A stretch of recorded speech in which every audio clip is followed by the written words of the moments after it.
Welcome to the Desert on Deck podcast with your hosts, Santid and Zaydar.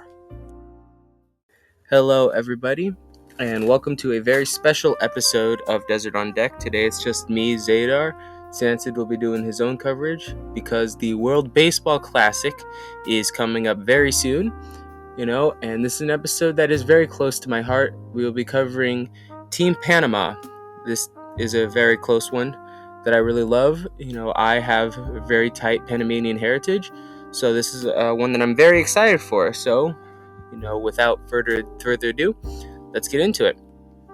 So, Team Panama, they've just lost their two first exhibition games, one against the New York Yankees and one against the Detroit Tigers.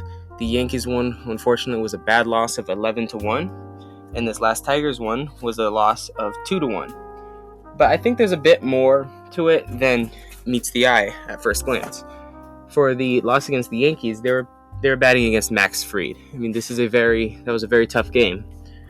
And there is hope because they have probably one of the, if not the fastest rosters in the Classic this year. I think it's one of the. They have Jose Caballero. He's a very fast infielder. The last year, he had the most stolen bases in the entire sport. They have Enrique Bradfield Jr.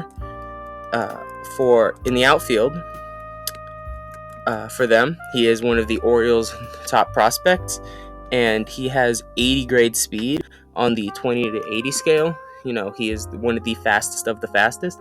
They have Edmundo Sosa working in the infield. He's from the Phillies, and he is one of the faster ones. He and Caballero can play all over the infield and outfield, and I really like this. I like that they have some good speed, and if you saw their performance in the Caribbean series, I don't know if anybody was watching that, but they went 0-4. It wasn't super fun, but they had some epic games. They would lose an intense game to the Dominican Republic, I believe 16-15 in 9 innings, in what was like a 4-hour game. It was insane. And really the deal was, the reason I believe they went 0-4 in the Caribbean series was because their pitching got tired. During the Caribbean series, they were the first team of all 5 in the pool, to have a bye, which means that their pitchers would have to survive 4 straight days pitching repeatedly without rest days in between, while the other teams did get rest days. And I think this is part of what exhausted them, is that they didn't have rest, and while the other teams did. And the difference is, for the World Baseball Classic coming up, they will have rest days. They will have breaks. So I think their pitchers are going to be able to survive a lot better than they would otherwise. More so, they have better pitchers. They have Logan Allen from the Cleveland Guardians. His mother is of Panamanian descent, unless she's from Panama. I don't know the details. And then they also are running out some of the same players, like Christian Betancourt, or Betancourt as they call him. He was really solid in the Caribbean series. That was really fun to watch. And so if you can replicate that to the Classic, that'd be great for them. That'd be incredible. And there are a lot of players. Johan Camargo, if anybody saw him. And Luis Castillo, he made one of the greatest catches, I believe, if not the greatest catch in World Baseball Classic history. Moments in the qualifiers. That's why every game is so important in this opening round, as this ball is charged in the air to right field. Giving it chase is Castillo, and he collides with Ramos, and he hangs on out in right center, I believe, racing all the way around Sung Jung, and fans going crazy here, but that's an out.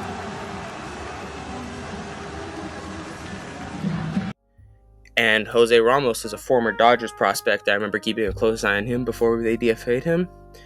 He was the one collided with Castillo. And so we've got some really good players on the team. And while I don't think this isn't a team going to win the whole thing, they are in one of the weaker divisions in the World Baseball Classic. The pool A that they're playing in Puerto Rico is Canada, Colombia, Cuba, Panama, and Puerto Rico. And if we go through this, Cuba doesn't have as much talent as they usually do. Puerto Rico was limited by a lot of insurance policies and injuries. And then Colombia is losing blowouts right now in the exhibition games. And so I think, even though Canada's rolling out the probably most powerful squad they've sent out to the World Baseball Classic ever, they, of course, don't have nobody in this pool, except for the exception of Cuba and Puerto Rico, has an incredible history in the World Baseball Classic. And Cuba and Puerto Rico are limited this year compared to other years. So I don't know if it's wide open. Last year, the pool ended up in a 5-way tie, and they had to go down to tiebreakers and technicalities, and that was how Team Panama got eliminated from advancing to the quarterfinals. So I think if they can replicate that and take advantage of the weakened other teams in their division, in their pool, they have a very solid chance at advancing if they just play their hearts out. And not only that, but they have, like I mentioned, one of the fastest rosters, right, in the Classic. And they have extra days for their pitchers to get rest, plus better pitchers than they had in the Caribbean Series. I already mentioned that. So I think if they can really get it together, they field well, they have to play everything cleanly. And if they can keep a good eye on the pitchers and steal good bases with good timing, they have really good chances at being safe every time.